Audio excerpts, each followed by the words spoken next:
So these are the things we are going to consider in today's lecture. Okay, so we will start it one by one. So which steps are required to calculate the noise figure or to simplify the derivation for noise figure? आता basic equation पासूनच सुरुवात करायची आपण. Basic equation काय noise फिगरचं? Signal to noise ratio of input and signal to noise ratio of output. म्हणजे पहिल्यांदा आपल्याला नॉइज फिगरच्या डेरिवेशन मध्ये सुद्धा त्या फॉर्म्युल्यामध्ये पहिल्यांदा काय करावं लागेल? त्या स्टेप्स मध्ये पहिल्यांदा आपल्याला SNR इनपुटचा काढून घ्यायला पाहिजे आणि SNR ratio of output that you have to, and once you get that two values then you can divide SN of input by SN of output. मग आता SN of input काढायसाठी कुठल्या दोन टर्म्सची व्हॅल्यू माहिती पाहिजे आपल्याला? Signal power and noise. Signal power and noise power. Okay, then next is पहिला आहे सिग्नल पॉवर नॉइज पॉवर इनपुटची. परत कुठली टर्म कॅल्क्युलेट करायला पाहिजे?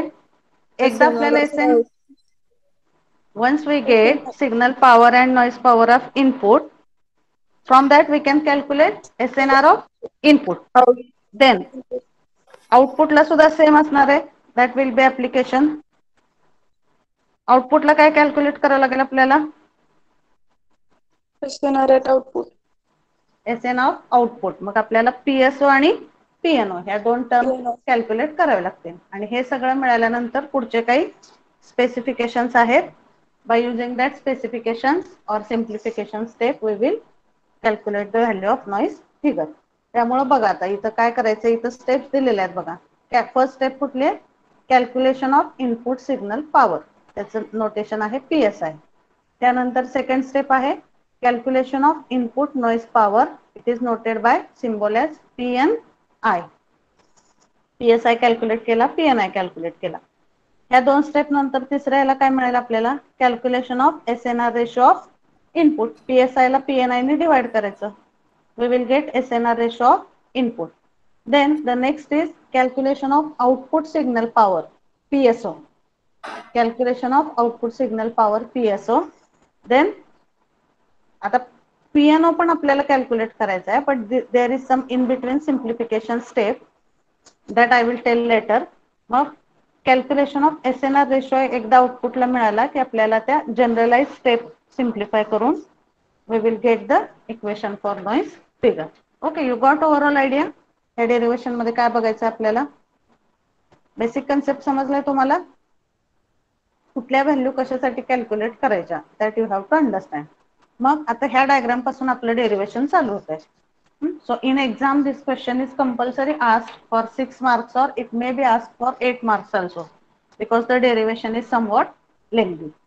मग आता बघा इथं रिसिव्हर मध्ये मी तुम्हाला 3 मेन ब्लॉक सांगितले आतापर्यंत रिसिव्हरचे. Which 3 blocks you have to consider in receiver? पहिला ब्लॉक कुठला असतो रिसिव्हर मध्ये? अँटेना. अँटेनाच्या पुढे एम्प्लिफायर आणि एम्प्लिफायरच्या पुढे मिक्सर. हे 3 बेसिक ब्लॉकच आपल्याला फक्त सध्या कन्सिडर करायचे न्यूमरिकल मध्ये किंवा डेरिवेशन मध्ये. मग आता ह्या डेरिवेशन साठी कुठले दोन ब्लॉक कन्सिडर केले तर रिसिव्हर मधले? अँटेना आणि एम्प्लिफायर. जसं आपण 2 स्टेज एम्प्लिफायर मध्ये बघितलं होतं की फर्स्ट स्टेजचा एक रेजिस्टन्स असतो, सेकंड स्टेजचा एक रेजिस्टन्स असतो. तसंच ह्या डेरिवेशन साठी फर्स्ट इनपुट स्टेज म्हणून आपण कुठला ब्लॉक कन्सिडर केलाय? अँटेनाचा.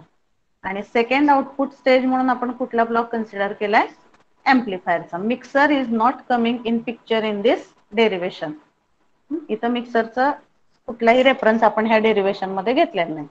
पहिला इनपुट ब्लॉक म्हणजे अँटेनाचा, त्याच्यामध्ये काहीतरी रेजिस्टन्सेस असणार आहेत आणि दुसरा ब्लॉक म्हणजे एम्प्लिफायरचा. ही जी डायग्राम आहे that diagram is called as it is equivalent model of receiver consisting of antenna and amplifier. आता मी तुम्हाला सांगितलं की नॉइज हा आपण कुठं कॅल्क्युलेट करतो? Transmitter, channel, receiver.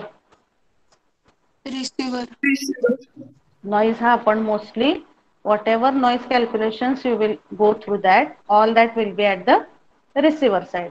मग It is equivalent noise model of the receiver or it is also called as equivalent model of the receiver. म्हणजे आता ऍक्च्युअल आपली ब्लॉक डायग्राम कशी असते रिसिव्हरची. I have shown you on that day what is the block diagram of receiver. So there are different blocks. Antenna, amplifier, mixer, परत RF amplifier असतो, IF amplifier असतो, वेगवेगळे ब्लॉक असतात. पण त्या ब्लॉकला एखाद्या पर्टिक्युलर टर्म मध्ये रिप्रेझेंट करणे त्याला काय म्हणतात, इक्विव्हॅलेंट मॉडेल. आता रिसिव्हर मधल्या कुठल्याही ब्लॉकला दोन ब्लॉक घेतलेत आपण, अँटेना आणि एम्प्लिफायर. त्या ब्लॉकला यांनी कशाच्या टर्म मध्ये रिप्रेझेंट केलंय, तर तुम्हाला कुठल्या कुठल्या टर्म्स दिसतात मेनली बघा बरं ह्या डायग्राम मध्ये. मॉडेल म्हणजे काय, एखाद्या गोष्टीला कुठल्या तरी स्पेसिफिक टर्म मध्ये रिप्रेझेंट करणं त्याला म्हणतो आपण मॉडेल. मग आता इथं रिसिव्हरचं मॉडेल कुठले पॅरामीटर मेन त्यातले घेऊन इथं कन्सिडर केलेलं आहे किंवा बिल्ड केलंय. रिसिव्हर मधला गेन दिलाय का त्यांनी कुठेही, नाही. नाही. मग सगळीकडे जर बघितलं तुम्ही इथे एक VS आहे फक्त, तो व्होल्टेज सोर्स आहे. इथं काय दिसतोय तुम्हाला, आहे resistance. Here also it is resistance or it range. Is actually impedance. Here also it is resistance. म्हणजे एम्प्लिफायर मधला जो नॉइज प्रेझेंट आहे that is noted by the resistance as RL. आणि अँटेना मधला जो नॉइज आहे तो कुठल्या दोन रेजिस्टन्सने रिप्रेझेंट केलेला आहे इथं, RA आणि RP. That is called as equivalent resistance of particular circuit.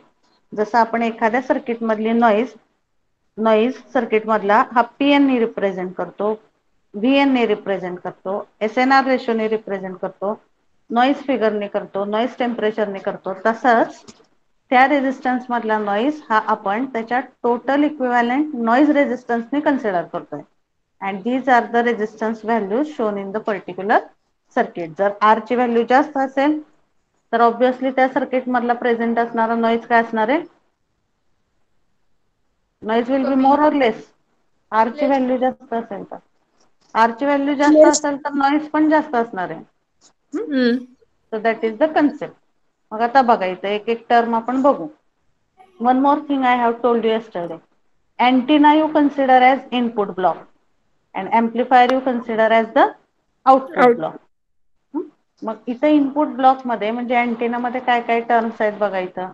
आता काही गोष्टी आहेत त्या बेसिक ऍज इट इजच आहेत बरं का. You may have some question की हा अँटेनास का घेतला, एम्प्लिफायर का घेतला. Can anyone tell why the antenna and amplifier is taken for noise figure calculation. कारण की नॉइस फिगर कॅल्क्युलेशन आपण रिसिव्हरला करतो म्हणून. रिसिव्हरला करतो आणि रिसिव्हर मधला कुठलाही सिग्नल हा पहिल्यांदा अँटेना मधून पास झाल्याशिवाय पुढच्या सर्किट मध्ये येऊ शकत नाही. इथं डायरेक्टली तुम्ही एम्प्लिफायर आणि मिक्सर घेऊ शकत नाही because very basic first basic block it is antenna. त्यामुळं ते दोन बेसिक ब्लॉक कन्सिडर करून आपला नॉइज फिगर आपण कॅल्क्युलेट करतोय. Okay, so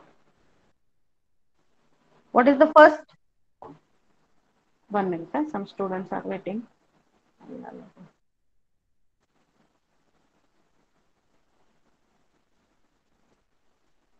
Okay. हा झाला पहिला अँटेनाचा ब्लॉक. आता अँटेना मध्ये काय काय आहे बघा. RA is antenna resistance. हा जो पहिला रेजिस्टन्स आहे that is the resistance of the antenna. VS म्हणजे काय, it is voltage source for this particular circuit or we can call it as source voltage in this particular circuit. VS म्हणजे हे जे main voltage आहे हे पुढे divide होतंय particular resistance मध्ये. म्हणजे VS ला आपण काय म्हणू शकतो, सोर्स व्होल्टेज. इथे दिलेलं नाहीये but you can note down that VS is source voltage. Then हा VS म्हणजे सोर्स व्होल्टेज झाला, RA म्हणजे अँटेनाचा resistance.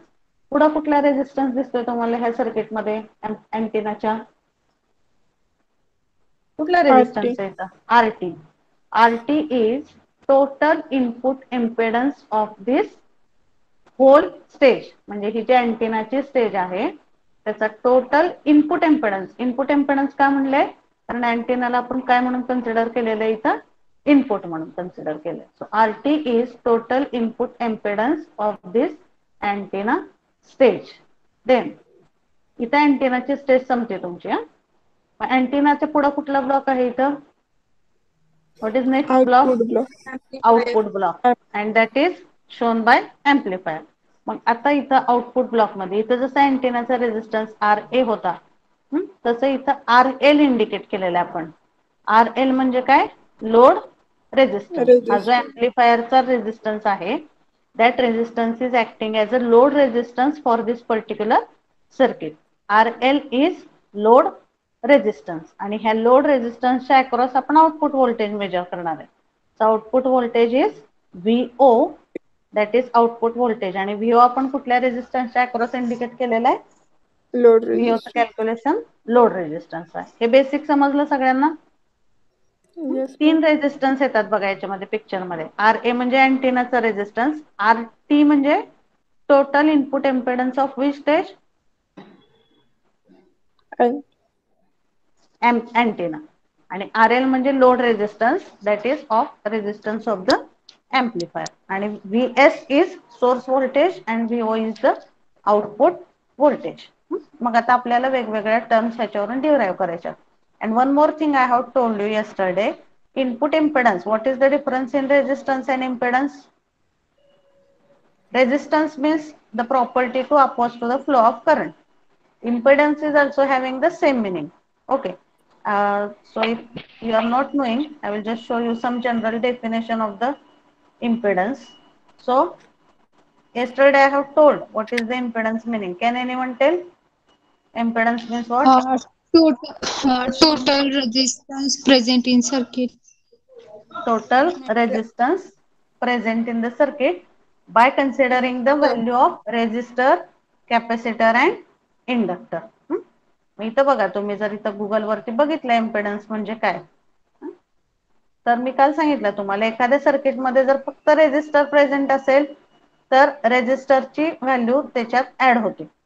That is the concept of resistance. पण along with resistor there are other components also which are resisting to the or which are opposing to the flow of current. मग जर inductor present असेल तर त्याची जी property आहे त्याला म्हणतात inductance. Capacitor असेल तर त्याच्या प्रॉपर्टीला आपण म्हणतो कॅपॅसिटन्स. मग सपोज एखाद्या सर्किट मध्ये एक रेझिस्टर आहे, एक इंडक्टर आहे आणि एक कॅपॅसिटर आहे, तर त्या सर्किटचा ओव्हरऑल जे काय अपोजिशन असेल त्याला काय म्हणतात? Impedance. So impedance is by calculation of opposition by resistance plus opposition by capacitor plus opposition by the inductor. Okay, so here it is given the definition. Screen दिसते सगळ्यांना? So here the definition is given. The effective resistance of an electric circuit or component to alternating current arising from the combined effect of ohmic resistance and the reactance. म्हणजे ह्याला जसं आपण resistance म्हणतो तसं inductor आणि कॅपॅसिटरच्या प्रॉपर्टीला काय म्हणतात? Reactance. So we can say that impedance is equal to resistance plus reactance. Okay, so here the diagram is given. बघा आता इथे ह्या सर्किट मध्ये झेड म्हणजे काय? Z is the overall impedance. So in suppose in a circuit particularly R is there, C is also there.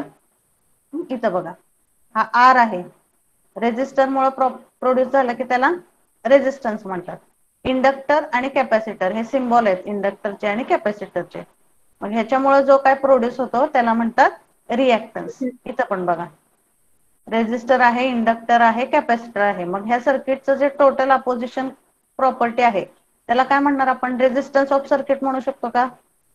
इथे जर तिन्ही रेझिस्टन्स असते तर त्याला काय म्हणू शकतो आपण? Resistance of the circuit. पण इथं एक रेझिस्टर आहे, कॅपॅसिटर आणि इंडक्टर आहे म्हटल्यावर ह्याला आपण रेझिस्टन्स न म्हणता काय म्हणतो? सर्किटचा इम्पेडन्स. इम्पेडन्स. मग इथं सुद्धा ह्या टर्म मध्ये R T is nothing but the total input impedance of this antenna. That is the difference in resistance and impedance. आता आपण एक वन बाय वन बघूया. पहिल्यांदा काय कॅल्क्युलेट करायचं आपल्याला? What is first step that we have to calculate? पहिल्यांदा SNR. कुठली? SNR ऑफ इनपुट. But for calculation of SNR ratio first what we have to calculate? PSI आणि PNI. मग आपली PNI. पहिली स्टेप आहे आपल्याला PSI कॅल्क्युलेट करायचं आहे, म्हणजे इनपुट सर्किटची सिग्नल पॉवर आपल्याला कॅल्क्युलेट करायची. What is basic formula of power in terms off voltage? P is equal to V square by R. V square into I. तुमचं नेहमी थोडंसं कन्फ्युजन होतंय. P is equal to I square into R. रेजिस्टरच्या term current मध्ये असेल तर I square into R येतं आणि व्होल्टेज असेल तर V square by R येतं. लक्षात ठेवा. तर basic equation for power. Power P is equal to I square into R and P is equal to V square divided by R. Okay. So it is PSI will be given by, आता P power साठी हे basic equation use करायचं आपल्याला. आता तुम्ही फक्त carefully हे लक्षात ठेवा की कुठल्या स्टेजला कुठला रेजिस्टन्स आपण R म्हणून कन्सिडर करतोय. For example I will write here the basic equation for power. P is equal to V square divided by R. मग एखाद्या सर्किटचं व्होल्टेज जर 10 व्होल्ट असेल आणि रेजिस्टन्स 10 ओहम असेल तर ह्या व्हॅल्यू दिल्या असतील तर आपण पॉवर कशी कॅल्क्युलेट करतो त्या रेजिस्टन्सची, सॉरी त्या सर्किटची. एखाद्या you consider one circuit that the circuit is having its voltage is equal to 10 volt आणि त्याचा resistance is equal to 5 ohm. Resistance is equal to 5 ohm. So how you will calculate power? What is the equation of power here? P is equal to, पहिलं equation काय आहे आपलं? P is equal to I square into R. R. First equation is I square into R. पण आपण इथं कुठेही I square घेणार नाही कारण आपल्याला काय कन्सिडर करायचंय नॉइज व्होल्टेज. त्यामुळे P चं कुठलं इक्वेशन यूज केलं आपण? Equivalent to V square.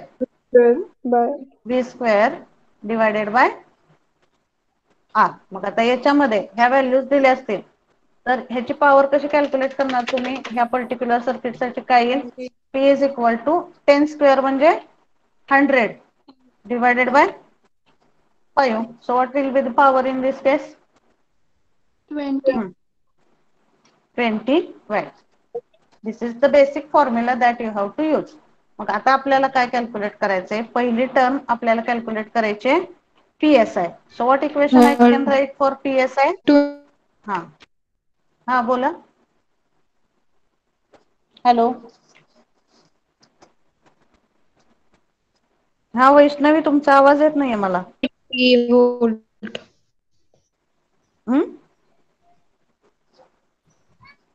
Hello, is anybody able to hear what Vaishnavi is saying? No, ma'am. She may having a range problem. Okay, shall we continue? Vaishnavi, you can put message in chat box. Your voice is not audible. PSI is equal to काय येणार आता? V. VSI इनपुटचं voltage. VSI काय येईल इथं? VSI square divided by some input resistance. Okay, that basic equation we have to use.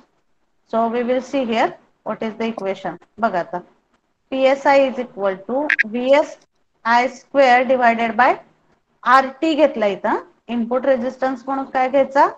RT, because whatever is total impedance or total resistance of this circuit that is given by RT. इथं काही जणांना असं वाटू शकतं की आपण RA का घेतला नाही. RA हा कशाचा रेजिस्टन्स आहे? फक्त अँटेनाचा.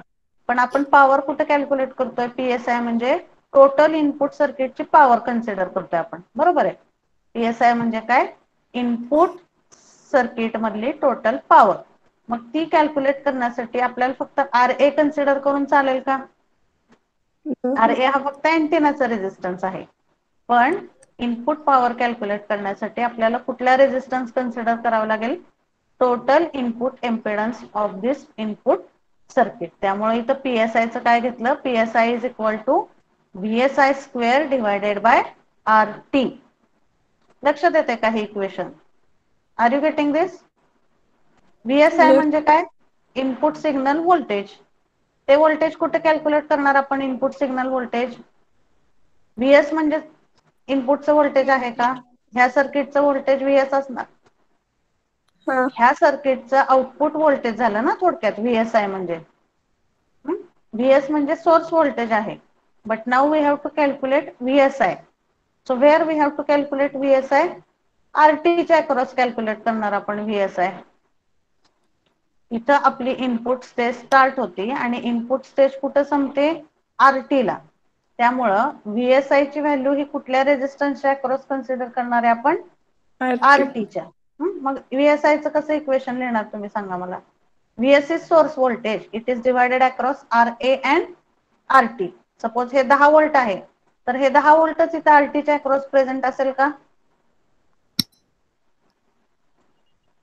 Yes. Yes. How it can be? See, once again I will repeat. Please pay attention carefully. Input सर्किटची सिग्नल पॉवर आपण कॅल्क्युलेट करतो. मग इनपुट सिग्नलच्या सर्किट पॉवर साठी आपण कुठली टर्म घेतली? VSI. VSI म्हणजे काय? इनपुट स्टेज मधलं व्होल्टेज जे आपण कुठं कन्सिडर करतो? RT च्या अक्रॉस. कारण हा जो आहे VS हा इनपुट सिग्नल व्होल्टेज नाही म्हणता येत. हा VS म्हणजे काय झालाय? हा व्होल्टेज सोर्स आहे. सपोज इथं 10 व्होल्ट हे व्होल्टेज जनरेट झालं असेल तर ते व्होल्टेज RA च्या अक्रॉस आणि RT च्या अक्रॉस डिवाइड होत आहे. आणि आपला VSI कुठे कॅल्क्युलेट करतोय आपण? कुठल्या रेझिस्टन्सच्या अक्रॉस कॅल्क्युलेट करतोय VSI? RT च्या अक्रॉस. मग suppose VS is source voltage and it is divided across RA and RT. So how you will calculate the voltage across this RT? Voltage divider rule बघितलाय ना तुम्ही सगळ्यांनी? VSI चं काय येईल इक्वेशन त्या केस मध्ये? VSI will be given as VS into, VS means what? Source voltage. VS into RT divided by RA plus RT. Are you getting this equation?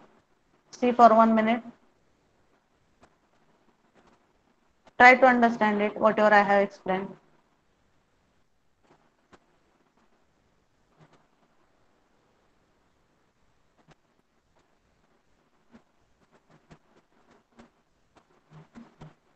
This is source voltage. And this source voltage is divided across RA and RT. मग voltage divider rule नुसार RT च्या across चं voltage. How you will calculate voltage across RT? It will be given by VS into RT divided by RA plus RT. हे झाले का तुम्हाला circuit and network मध्ये? NTA मध्ये व्होल्टेज डिवायडर रूल झालाय ना?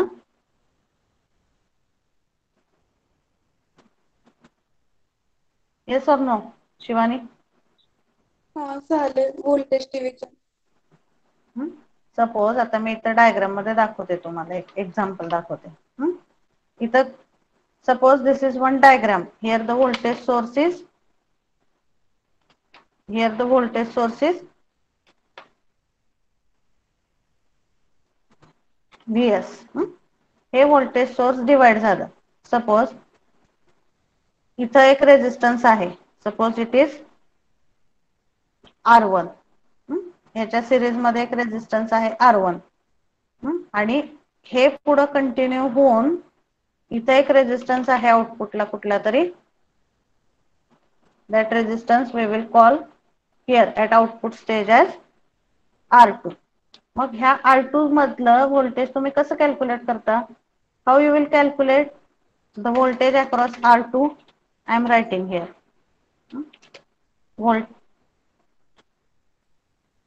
Voltage across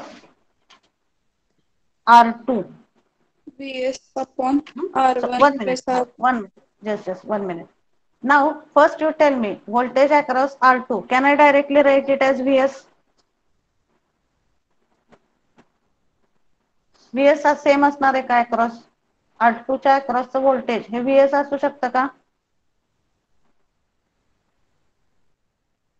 Will it be same as VS? No, because this whatever is this VS voltage हे आधी R1 मधून जाते, परत R1 मधून ते कुठे येते? R2 ला. So on this VS there is impact of another two resistances. So that also you have to consider. So what is the standard equation to calculate voltage across this R2? Basic voltage आहे Vs and it will be multiplied by, now you answer whatever you were saying, Shivani. What will be the equation to calculate voltage across R2? Vs upon R1 plus R2 into R2. Vs into कुठला resistance येणार इथं? R2 divided by R1 plus R1 plus R2. R2. हे झालं voltage divider रूलने आपण ह्या R2 च्या अक्रॉसचा resistance काढतो. आता for this is one case. Now you consider the another case. हे समजलंय का इक्वेशन सगळ्यांना? आता हे ऍक्च्युअली तुम्हाला झालेलं असणार आहे एनटीए मध्ये वगैरे. Still I am repeating to understand this point. आता सपोज सेकंड एक्झाम्पल कन्सिडर करा की इथं व्होल्टेज सोर्स आहे VS. Here is voltage source VS. त्याच्यावरती इथं एक रेजिस्टन्स आहे R1. त्याच्यावरती अजून एक सिरीज मध्ये रेजिस्टन्स आहे R2. मी लाईन काढत नाहीये इथं, फक्त सिम्बॉल देते. तुम्हाला लक्षात येते ना त्याच्यावरून डायग्राम. व्हीएस च्या सिरीज मध्ये R1 आणि R2 असणार आहे. आणि इकडं आउटपुटला तुमचा लोड रेजिस्टन्स सपोज आहे R3. So how you will calculate the voltage across R3? Vs into R3 divided by R1 plus R2 plus R3. Voltage across R3 you will calculate is as, main तर आपला Vs same राहणार आहे तिथं. Vs into काय येईल इथं? इथं symbol राहिला इंटूचा. Vs into in bracket R3. पहिल्यांदा काय येणार आहे? ज्याच्या अक्रॉसचं काढायचं तो वरती येतो न्यूमरेटरला. R3 डिवायडेड बाय काय येईल खाली डिनॉमिनेटरला? R1 plus R2 plus R3. That point we have to consider. This is voltage divider rule. I hope all of you are clear with this. How to calculate the voltage across the output resistance. So Vs हे source voltage घ्यायचं, त्याला कशाने multiply करायचं? न्यूमरेटरला तुमचा main resistance त्याच्या अक्रॉसचं calculate करायचंय तो, आणि डिनॉमिनेटरला काय होईल? सगळ्या रेजिस्टन्सची बेरीज होईल. Okay. Similarly here also VSI आपल्याला कुठे कॅल्क्युलेट करायचंय? RT च्या अक्रॉस. मग VSI चं काय इक्वेशन येईल सांगा मला ते इथं खाली न बघता. What will be the equation for VSI? म्हणजे इथलं रेजिस्टन्स, इथलं व्होल्टेज आहे. VSI will be given by Vs into RT divided by RA plus RT. Okay. So VSI will be, so here the same equation is written. VSI is equal to Vs into RT divided by RA by RT bracket square. हे झाली VSI ची value. आणि ह्या पूर्ण टर्मला परत कशाने divide केलेले आपण? टोटल इनपुट इम्पेडन्स RT ने. त्यामुळे इथं ह्याच्या खाली परत RT लिहिण्याच्या ऐवजी काय लिहिलंय? into 1 divided by RT. That is the basic equation for PSI. समजतंय का सगळ्यांना? कारण अशाच सगळ्या पुढच्या व्हॅल्यूज कॅल्क्युलेट करायच्यात आपल्याला. PSI चे इक्वेशन समजले सगळ्यांना? Please respond. Yes, ma'am. Input signal voltage square divided by RT. VSI ची व्हॅल्यू कशी कॅल्क्युलेट केली? व्होल्टेज डिवायडर रूलने. VSI आपण RT च्या अक्रॉस कन्सिडर करतोय, त्यामुळे VSI is equal to Vs into RT divided by RA plus RT bracket square into 1 by RT. So in this way we have calculated the value of PSI. मग आता हे simplify केलं पुढं, याचा square घेतलाय म्हणजे खाली काय आलंय? VS square into next term काय येईल इथं? RT स्क्वेअर आणि डिवायडेड बाय, हे खूप वेळा काय चुकतं बरं का, RA प्लस फक्त आपण RT स्क्वेअर लिहितो गडबडीत, तसं करू नका. In bracket you write RA plus RT bracket square, ह्याचा स्क्वेअर घेतला आणि into multiplied by 1 by RT. ही टर्म काय राहील? सेम राहील. मग ह्या स्क्वेअर सोबत एक RT कॅन्सल होतं आणि फायनल इक्वेशन काय मिळते आपल्याला PSI चं? बघा इथं Vs equation square number divided 1, VS square into हा कॅन्सल झाला ना स्क्वेअरचा मधला एक, म्हणजे काय राहिला वरती फक्त RT. VS square into RT divided by RA plus RT bracket square. This is the first step of this derivation to calculate the VSI. Are you getting?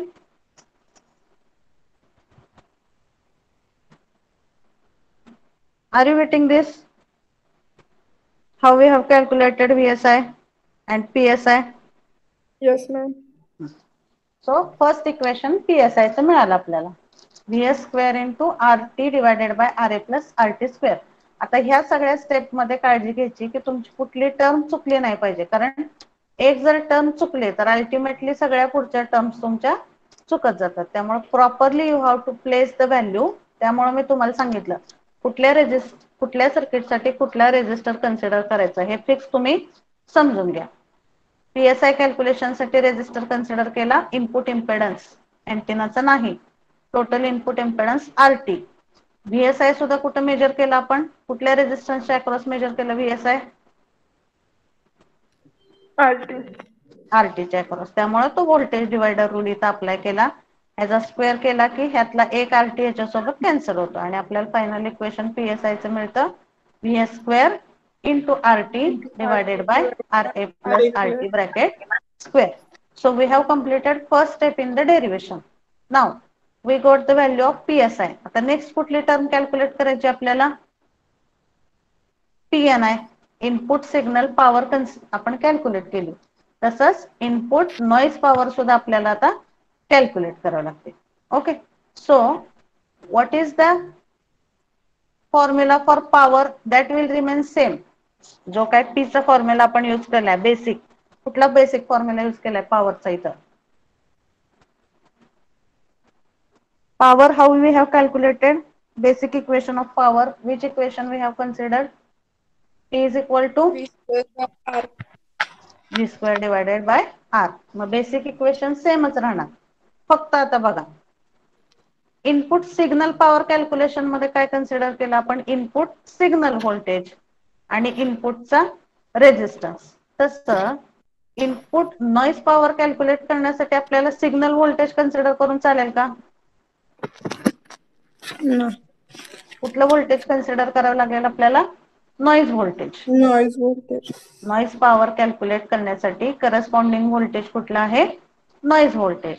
Signal power calculate करण्यासाठी आपण करस्पॉन्डिंग सिग्नल व्होल्टेज घेतलं होतं. तसंच noise power calculate करण्यासाठी corresponding noise voltage, input noise voltage we have to consider. So PNI is equal to, see the equation here, VNI square divided by RT. एक लक्षात ठेवा, PSI आणि VNI दोन्हीचे calculation साठी रेजिस्टन्स कुठला consider केलेला आहे आपण? Overall impedance RT. त्यामुळे इनपुट नॉइज व्होल्टेजचा square divided by input equivalent resistance RT. So PNI is equal to VNI square divided by RT. हे इक्वेशन समजलं सगळ्यांना? Basic Yes. Equation for PNI, V square by R. मग V म्हणजे काय? VNI, input noise voltage. VNI square divided by input resistance म्हणजे कुठला आला हा? RT आला. मग VNI square divided by RT. Now we know the basic equation of VNI. What is the voltage for, what is the equation for VN? Basic equation बघितलं आपण. VN is equal to 4 kT del F into total R. 4 kT del F into total R, R. or that we are calling it as total input resistance of this stage 1. म्हणजे ह्या पूर्ण सर्किटचा जो काही effective resistance आहे, that is noted by symbol here as input resistance. इथं RT नाही consider केलेला आपण, इनपुटचं करतोय ना आपण कॅल्क्युलेशन नॉइज व्होल्टेजचं. So here we have taken it as RI, and RI is given as parallel combination of this RA and RT. So these values you have to remember as it is. Total noise power साठी इथं आपण RT घेतला, पण इथं जो आपण VNI साठी resistance घेतोय त्याला कुठला रेजिस्टन्स घेतलाय आपण? RI. आणि RI म्हणजे काय? RA आणि RT चं पॅरलल कॉम्बिनेशन मधला resistance, that is given as RI. So how it will be simplified next? For PNI calculation, noise voltage is considered as voltage parameter. So how it will be simplify, ह्याचा square आहे ना, इथं square पाहिजे actually, इथं square पाहिजे. That correction you just note down. This should be square. मग square घेतला की याचं काय होईल, स्क्वेअर रूटचा स्क्वेअर म्हणजे काय, that square root will get cancel. मग इथं काय राहील बघा नेक्स्ट स्टेप मध्ये, 4kt del f into R I divided by R T. R I म्हणजे VN च्या कॅल्क्युलेशनसाठी जो इनपुटचा रेझिस्टन्स आहे तो म्हणजे आपण आर आय कन्सिडर केला. आणि आर आय म्हणजे काय, it is nothing but parallel combination of this R A and R T.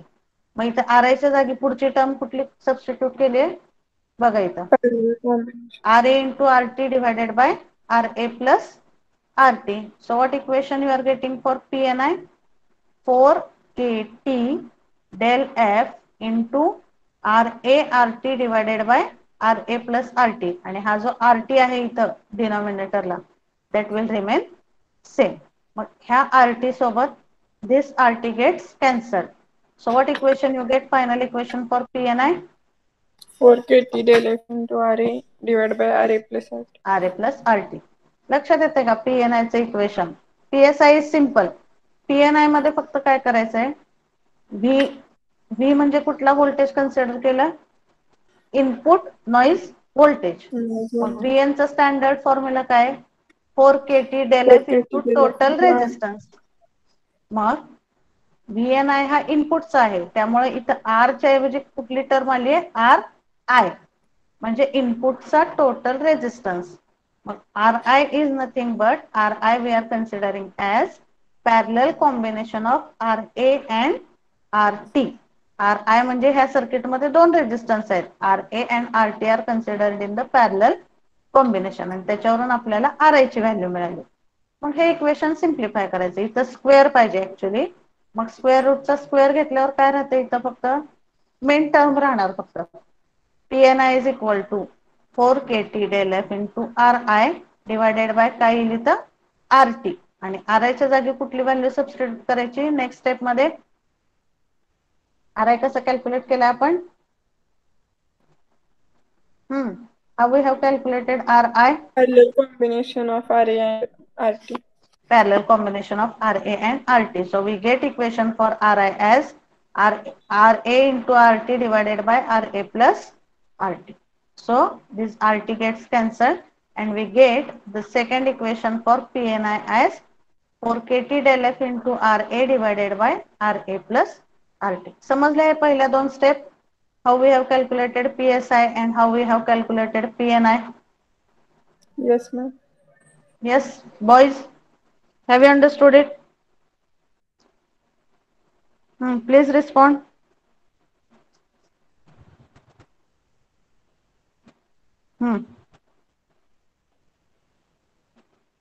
Ruturaj Mali,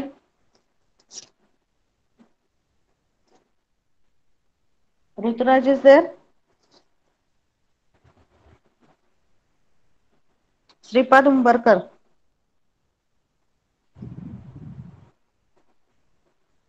Shubham Badke. Yes ma'am. समजले का दोन स्टेप पहिल्या, पीएसआय आणि पीएनआय चं कॅल्क्युलेशन समजलं. हा.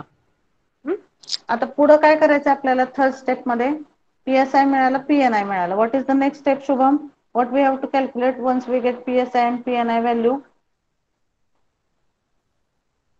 Next what we have to calculate, input काढायचा, SNR रेशो ऑफ इनपुट. बघा आता third step is calculation of SNR ratio at the input side. So SNR of input is given by PSI divided by PNI. याची PSI ची value मिळाली आहे त्याला आपण म्हणले इक्वेशन 1 आणि PNI ची व्हॅल्यू आहे that we have called it as equation 2. मग SNR ऑफ इनपुट काढण्यासाठी काय करावं लागेल आपल्याला, we have to divide this equation 1 by equation 2.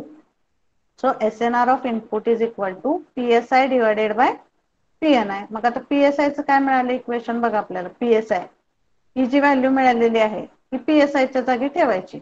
बघा आता इथे VS square into RT divided by here VS square into RT divided by RA plus RT bracket square. ही झाली आपली PSI ची व्हॅल्यू इनटू ह्याला डिवाइड करायचंय PNI च्या व्हॅल्यूने. ही PNI ची व्हॅल्यू आहे. So what we have done for division हे वरती जाईल ना, अपोजिट होईल हे डिवाइड केलं की. So when we divide PSI by PNI, this term will be reversed. मग डिवाइड करण्याच्या ऐवजी काय केलंय त्यांनी रिव्हर्स करून इथं मल्टिप्लाय केलंय.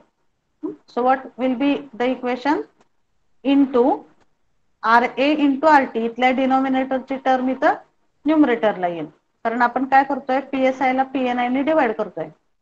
हे इक्वेशन आहे PNI चं. Dividing is nothing but multiplying by the reverse. ह्याचं उलट केलं आपण, RA बाय RT वरती गेला, 4KT del F into RA डिनॉमिनेटरला आला. So in this what will get cancelled. कुठल्या टर्म्स कॅन्सल होतील याच्यामध्ये बघा. RA plus RT. RA plus RT एक जो आहे तो ह्या स्क्वेअर सोबत कॅन्सल होईल. आणि इथं बघा आपल्याला काय मिळतं SNR of input. SNR of input हे सेम राहिलं VS स्क्वेअर इंटू RT. इथला जो होता RA प्लस RT तो कॅन्सल झाला याच्यासोबत. मग न्यूमरेटरला ह्या दोनच टर्म राहतात.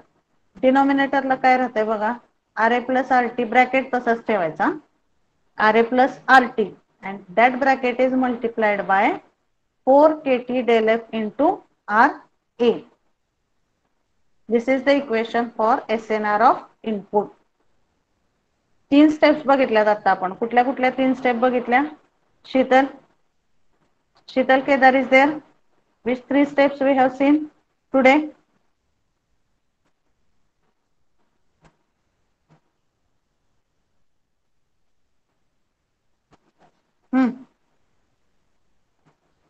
Sheetal Kedar, yesterday also I didn't get response. Huh? Saili Lendwe. Which 3 steps we have seen today in the noise figure?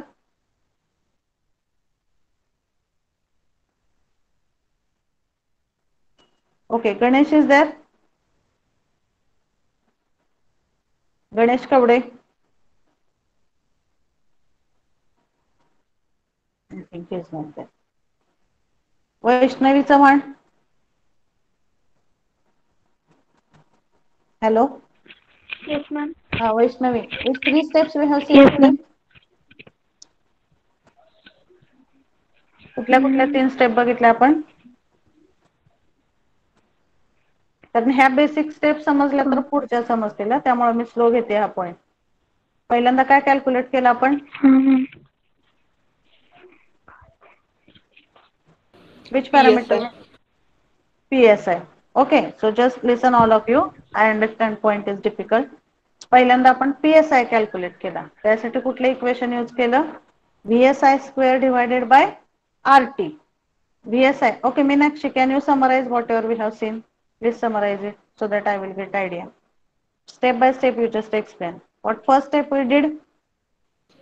First PSI calculate केलं, त्याला equation VSI square divided by RT चा use करून नंतर मग PNI calculate करायचं. बर, VSI कसं calculate केलं आपण? कुठल्या रेजिस्टरच्या across?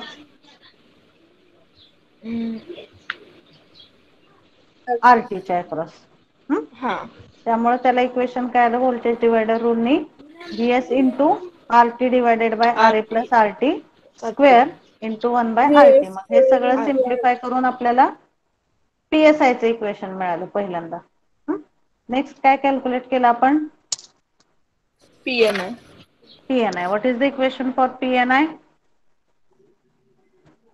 VNI square divided by RT. VN चं बेसिक इक्वेशन काय आहे? Square root of 4KT del F into R. मग आता इथं इनपुटचा आहे म्हणून RI घेतला. मग RI म्हणजे काय? RI is nothing but parallel combination of this RA and RT. ह्याचा स्क्वेअर घेतला म्हणजे हे स्क्वेअर रूट निघून जातं. मग PNI चं काय मिळालं आपल्याला? 4KT del F RI divided by RT. Then instead of RI, next you substitute RA RT divided by RA plus RT. मग ह्याचं सिम्प्लिफिकेशन करून आपल्याला इथं PNI चं इक्वेशन मिळालं, इक्वेशन 2. मग SNR of input is given by PSI divided by PNI. मग equation 1 ला आपण इक्वेशन 2 ने डिवाइड केलं. मग 2 ने डिवाइड करणे म्हणजेच काय, division is nothing but multiplying by the reciprocal.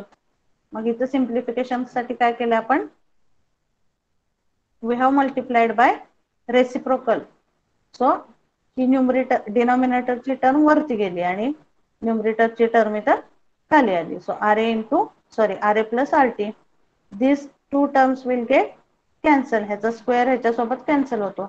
So what equation we get for SNR of input, SNR of input is equal to BS square into RT divided bye, हा square एक cancel झाला त्यामुळे इथं काय राहील, RA plus RT into this term will remain as it is, nothing will get cancelled, 4KT del F into RA.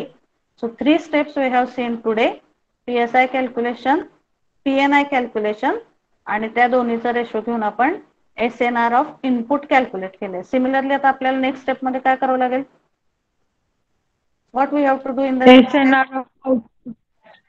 SNR of the output म्हणजे पुढे आपल्याला अशी सेम PSO ची व्हॅल्यू कॅल्क्युलेट करायची, PNO ची व्हॅल्यू कॅल्क्युलेट करायची आणि next simplification steps we have to do. Okay, so that we will see in the next lecture. Once again I am telling you this derivation is lengthy and critical. You just go through it once again today so that you will understand the next steps properly. त्याच्यामध्ये फक्त calculation व्यवस्थित लक्षात ठेवायचे, कुठल्या सर्किटला कुठला resistance आपण consider केलाय, that you have to remember properly. Okay, so remaining part we will see in the next lecture. You just put your numbers in the chat box and you can leave the meeting.